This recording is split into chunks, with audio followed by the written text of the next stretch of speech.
Right now, we don't know that we can use any tool to predict benefit from specific chemotherapy regimens. We have to use the best regimen for the risk disease based on published information. We're hoping that someday we'll have genomic predictors that will help us understand which patients' cancers respond to anthracyclines, taxanes, both, alkylator therapy, etc. And maybe we're making a little progress in triple-negative breast cancer, but we haven't in ER-positive disease yet.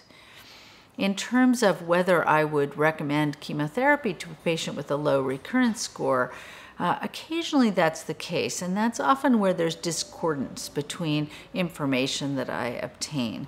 And it's usually patients who are at the high end of a low recurrence score, usually a test that I haven't sent because I already know I'm not going to feel comfortable avoiding chemotherapy. And I think that that situation is almost always a very young patient with multiple positive nodes, extranodal extension, etc. So it's really where the clinical characteristics are so overwhelmingly high risk that you don't feel comfortable and you don't really feel like there's enough data to avoid chemotherapy in that group of patients. But as I mentioned, if I know that from the start, I might not send the test. We have felt that the intermediate risk group has provided us with a challenge. And the question is how to get around that challenge. One, of course, is trying to understand the benefit of chemotherapy in the intermediate risk group when we just didn't have enough numbers or really enough understanding of tumor biology in the two randomized phase 3 trials where a recurrence score was looked at, the NSABP trials, and specifically in NSABP B20 and in subsequent trials, it's been hard to really understand what the benefit of chemotherapy is for the intermediate risk group, the smallest actually category that's reported. So the TAILOR-X trial actually is trying to get at that, a trial that has completed accrual, large number of patients, where the intermediate risk group was actually moved to the left on the curve, so that starting at a recurrence score of 11 and ending at 25, to try and better understand the benefit of chemotherapy in that group, patients were randomized to receive hormone therapy with or without chemotherapy. The low-risk patients got hormone therapy, and the high-risk patients got chemotherapy and hormone therapy. It's going to take us a while to see data from that study, so we can't use it today. So what we do today actually is really try and incorporate the clinical pathologic information from a patient and their own preferences into our understanding of the recurrence score.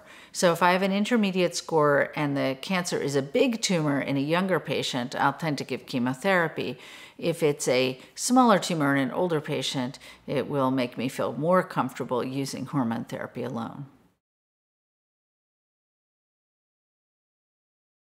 I think the recurrence score really reduces anxiety, not only for the patient, but for the physicians.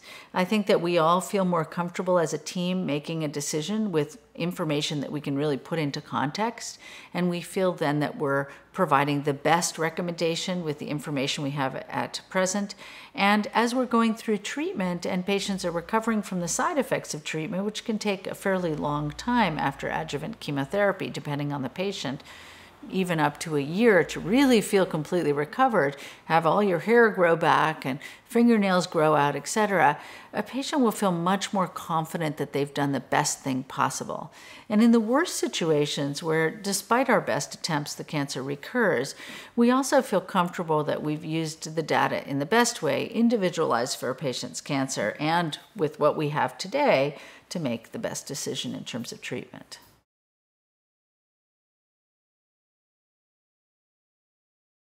When the recurrence score changes our recommendations for treatment, I think in many situations, depending on how you prepared the patient to get that information, it can be either a great relief or disconcerting for the patient. And that it really depends on how the patient has been set up to understand that information. So usually when I know I'm going to send a recurrence score, in the ideal situation, I'll get the result back before I have my first medical oncology consultation with the patient. In situations where I order a recurrence score after my first visit, I'm very careful to let the patient know that we're not making a plan yet. Let's wait for the score to come back, put it into context, and then make a plan together about the best approach. So when that's the approach we use, works out fine. If the patient is absolutely certain they do not want chemotherapy at the beginning, and nothing that I'm going to tell them from the recurrence score is going to change that opinion, it may not be the best time to send the test. But I found that for by far the majority of patients, it's information that we can use in a beneficial way once the result comes back, even if it doesn't give us the result we'd like.